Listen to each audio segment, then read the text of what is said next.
Sir आपने बताया जैसे 26/11 में आपका बड़ा फेवरेट शॉट था जो आपने मारा, थोड़ा सा एक्सपीरियंस बताओ ना, वो क्या था शॉट, कब था शॉट, आप जब अंदर चले गए? अंदर जाने के बाद सारी चीज़ें घटी, मुझे गोलियां लगी। फिर जब गोलियां आपको कैसे लगी थी? पहली गोली तो मुझे हेडशॉट लगी थी, स्टार्टिंग में ही लग गई थी पहली गोली। घुसते? हाँ, मतलब मैं जैसे मुझे AK-47 के इनके AK-47 थे उनके हाथ में, उन्होंने सेफ्टी कैच को स्विच किया था 2 ने। तो मैं समझ गया कि 2 टेररिस्ट हैं, लेकिन 4 टेररिस्ट वहीं पे थे, चारों उसी रूम में थे। तो उन्होंने फिर मेरा हेडशॉट लिया था। तो हेडशॉट ये था पूरा, ये बिल्कुल बराबर से पूरा कान को फाड़ते हुए लेकर गई थी। ये हेडशॉट ही है, अगर थोड़ी-सी भी गर्दन इधर-उधर होती तो सीधा आर-पार है, तो बच गए। उसके बाद फिर अपने आप को सँभाला। मेरी टीम ने सोचा कि तेवतिया तो शहीद हो गया, तो उन्होंने अंदर टियर गैस डाल दी। टियर गैस से सफोकेशन हुई, तो फिर मुझे लगा कि अब ज़िंदा तो बच नहीं सकते। तो मैंने हैंड ग्रेनेड भी फेंका, वो हैंड ग्रेनेड ही नहीं फटा।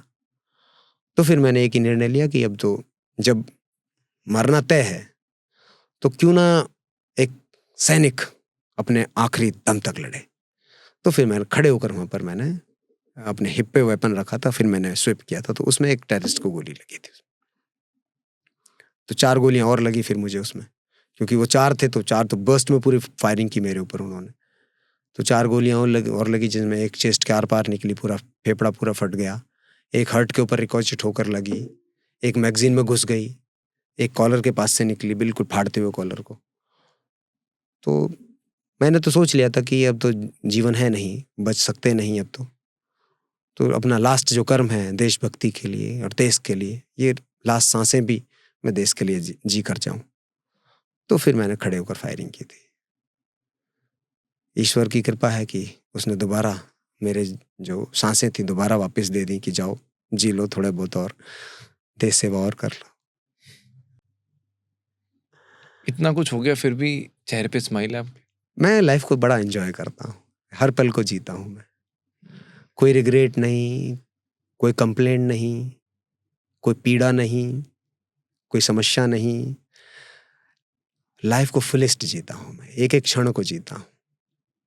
पर कभी अपने टीम मेंबर्स के साथ आपको ऐसा महसूस हुआ कि वो मुझे छोड़ के चले गए?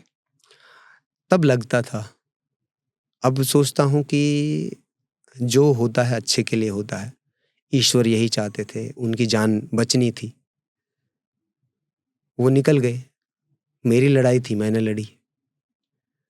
मैं उनके ऊपर कोई दोष नहीं देता हूँ, जिस उस समय पर कोई सिचुएशन घटी, उस सिचुएशन पर किस व्यक्ति का ब्रेन कैसे काम कर रहा है, ये तो वही व्यक्ति जान सकता है ना। तो उसके ऊपर उसको छोड़ दो। तो मुझे उसके ऊपर कोई दोष नहीं देना कि वो व्यक्ति था, फला व्यक्ति था, छोड़कर चला गया।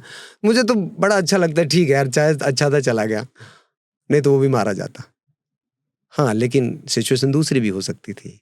हम उनके ऊपर भारी भी पड़ सकते थे 2। सिचुएशन कुछ भी हो सकती थी। अब सोचने से और रिग्रेट करने से कुछ निकलने वाला तो है नहीं।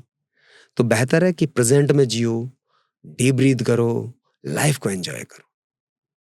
बेहतर करो, देश के लिए काम करना है तो बेहतर करो अपनी तरफ से। कल को ये रिग्रेट ना रहे कि मैं देश के लिए कुछ करना चाहता था और मैं कर नहीं पाया।